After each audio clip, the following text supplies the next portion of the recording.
Hi guys, my name is Heleen Gerritsen. I'm the director of Go East Festival of Central and Eastern European Film. And today I will be talking to Radovan Síbrt, the director of Two Roads, Postigen in Muzikau, a documentary about the Tap Tap Orchestra. Welcome, Radovan. I'm happy you're here. Thank you for inviting me. Yes. I have a confession to make. When I first read the description of your film, I was very skeptical. I was like, okay, this is going to be one of those typical social documentaries that will manipulate me into feeling sorry for people I don't know and people that will only be defined by their disability with a little bit of music in between. And I was then very, very positively surprised to find a film full of very lively characters, really dark humor, and a very nice narrative arc. So I think you must have a really special relationship with all of the characters and also with the orchestra. Like, where did the idea come from? How did you meet them?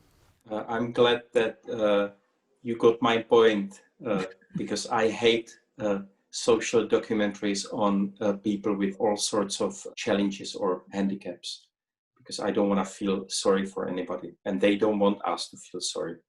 They simply want us to respect them and take them the same way as we take anybody around us. So that was my intention. And the idea is very old, and I keep repeating it. People, my colleagues keep laughing that I'm like repeating myself all the time. But there was a moment in the past, of course, like, look, I know the conductor of the band for years. We are friends from the childhood. And then when I started studying FAMU, he came to me, asked me if I could make a music video for them, which was called The Bus Driver, Ředitel autobusu. And it became a huge hit. It's 15 million hits on YouTube at the moment. So it became a great hit. And the conductor of the band, the founder, he took it to a commercial TV and he asked them if they could play it. And the program director was excited. He said, the music is beautiful. The music video is amazing. But he was like, please, but why did you put the people with disabilities into the music video? Because none of our viewers wants to watch disabled people on TV, okay?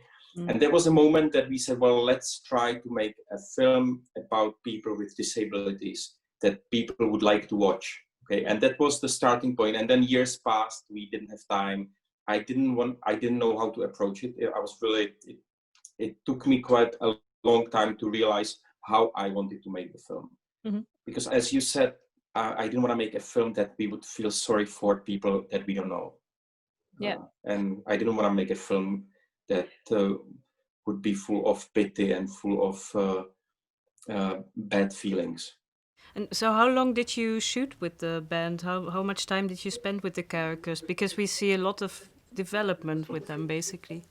We were shooting during nearly 4 years, but the problem was that once I started shooting, suddenly I found out that I don't know my characters anymore, and they didn't like the fact that I'm shooting.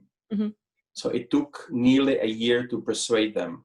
I see. And it was difficult to explain why I'm going into their private lives. They couldn't understand it, and they didn't like it. They don't want to display everything. So it took some time. And then as a producer, I was busy with other projects, and I couldn't focus on this film. And so there was a break of nearly a year in between, which we didn't plan, but it happened. So how did you win their trust in the end? Because you had great access, it seems. What we did was we edited 20-minute sequence to show what kind of film we were working on, and they got the idea at the end. Mm-hmm. They understood that I'm not.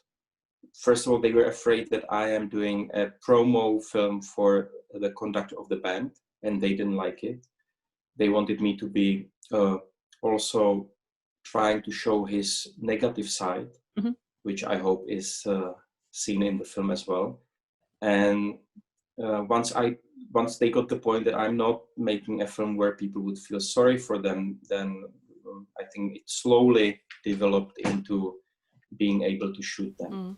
Still, I mean, like there must have been ethical questions as well, like for instance with the character Petter, who has these anxiety attacks, or I don't know how you would describe them, and that's all on film. And then also the way that people react to him, those are scenes that are quite emotional, quite moving, quite shocking sometimes. Yes, that's also something that you always fight with. At the start, I knew that Peter is not gonna be main character. He was supposed to be only a character that is basically making the other characters around develop because they react to him. And to be honest, I don't understand him. I don't have a personal relationship with him because he lives in his own world. That's why I didn't decide to shoot with him at home in his private environment, because I didn't feel that I would know how to approach this. So he is only inside of the band, only I'm observing him how the band basically reacts to him. So although he became an important story arc in the film, he's not a proper character because there is no, you don't see, you don't understand him inside. You don't see what's all of this doing to him. And that's something that I cannot judge. I'm not a specialist. I'm not a psychologist. I'm not a specialist on these issues. And Yeah, I but can believe. still we see his arc closing and the film being tied together in the end with this grand finale where he seems to have overcome a lot of his fears. Yes, in the film we see that it has a great effect on him, that he overcomes the fears, he's able to articulate what he wants, and he gets to sing this song that he always dreamt to sing. What it does with his inner world, I'm not sure, okay? And I'm not judging it. And that's something that is more for psychologists to evaluate, and I can't do that. And I know about it that also Simon and his approach is sometimes criticized by some specialists. Some specialists agree with the approach he decided to take. So I cannot be a judge on this one. Yeah, no, fair enough. Let's talk a bit about the cinematography, because a lot of the places where the characters find themselves, like where they rehearse, they're not the prettiest and not the most aesthetic places, and also shot it in a very direct cinema kind of style. But there were scenes where I was really astonished, and I thought, like, okay, this is a point of view that I've actually never seen before. Like, for instance, the chase with the two automatic wheelchairs, the point of view from one wheelchair to the other, and it's just an everyday excursion becomes something really exciting from a new point of view. So I really like that you try to find also through the cinematography, basically new angles to look at your characters. The idea at the start was that we want to be as close as possible. That there is, like, I decided that we will basically limit the lenses to one. So we used only one lens throughout the whole film. Only at the concerts there was a little change, but apart from that, the DOPs, which sometimes I had to be the DOP, we're only using 24 millimeter lens, and I decided not to focus on any of the disabilities. And like I didn't want to be focusing on the things that limit them. I wanted to be close to them and look and you know, get their energy more than these side things for me. Mm-hmm. For me, the disability is not what makes them unique.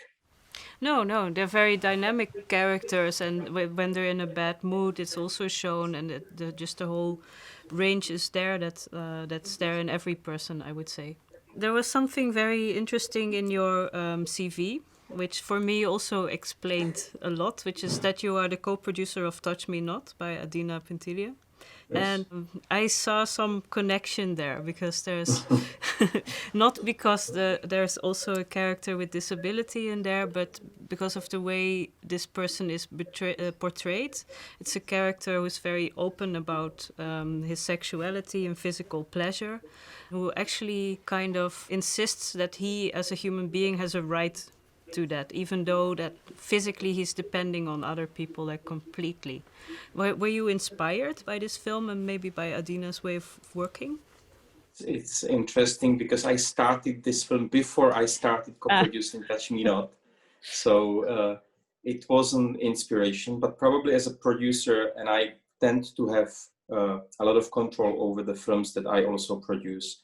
And I'm very picky in deciding what to produce. I'm not producing too many films, or I'm not doing it alone. I have partners in the company, but we are really picky because we do a lot of commercial stuff. So once we decide to go for a film that we want to produce, we want to be sure that it's a film that we will be fighting for. Mm-hmm. And when I saw Adina's approach and the way she was planning to make the film, I knew that I loved it immediately. I didn't even read the script. Okay, I saw a few shots from the rehearsals, and I knew this is a film I want to be part of. So there was no influence. And funny enough, when I was at FAMU, at film school, I shot a film where we were basically three in a studio dealing with intimate issues. And me as a director, I was becoming part of the story. Uh-huh. So basically, when I saw Adina's approach, I felt it's something that I tried to do less successfully at school,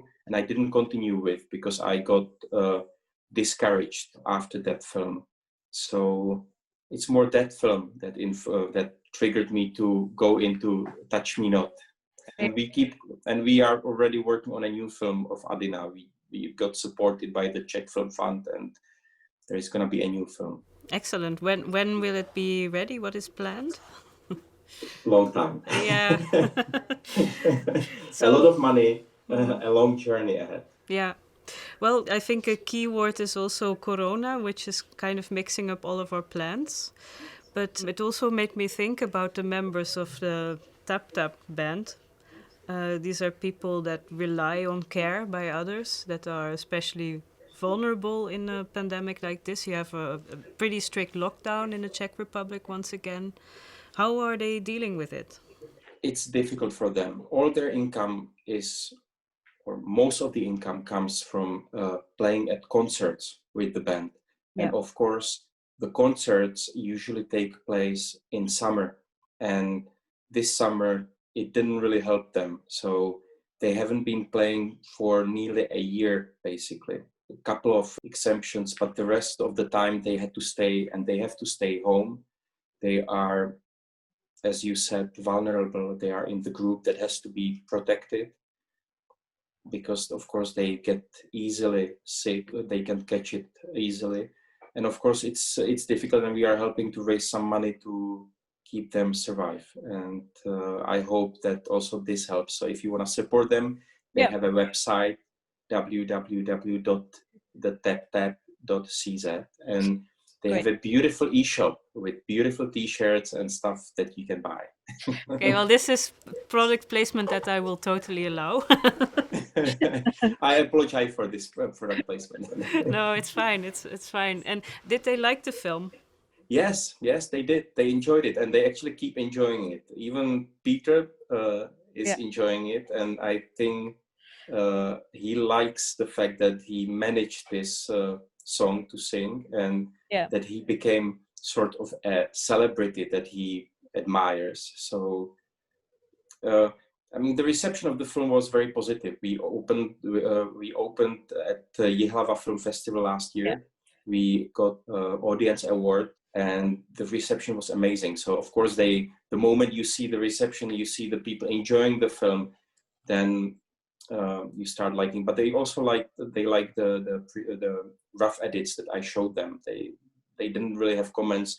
The only concern was that the spokesperson of the band, Láďa, who is shown in a very cold manner at certain scenes, that his ex-girlfriend was worried that she didn't like his image.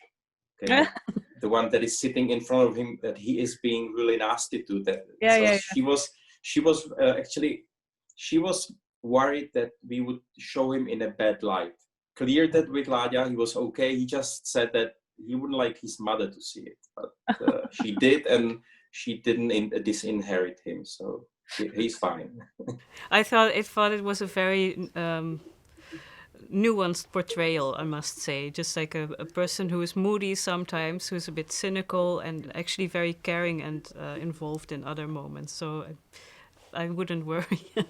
And yes, me personally, I was more worried about Lenka. I didn't want to look her as a victim, and that's why we really it was difficult because it's, as you can see, it's difficult to understand what she's saying. Yeah. So we had to focus really on trying to make her say the last word, basically. So I wanted her to be strong enough, and I hope I didn't harm her image. So that was my concern. Yeah, no, I don't think you did. Yeah, and well, give all of them our regards from Germany. The film will be shown here online. Thank you so much for the answers to my questions and for joining us here. Thank you for inviting me. I'm very honored. Yes, so are we. And well, the Films of the Go East competition will still be available online on Xground On Demand. And please also don't forget to vote for our Audience Award. That's it from us. Bye-bye and Go East.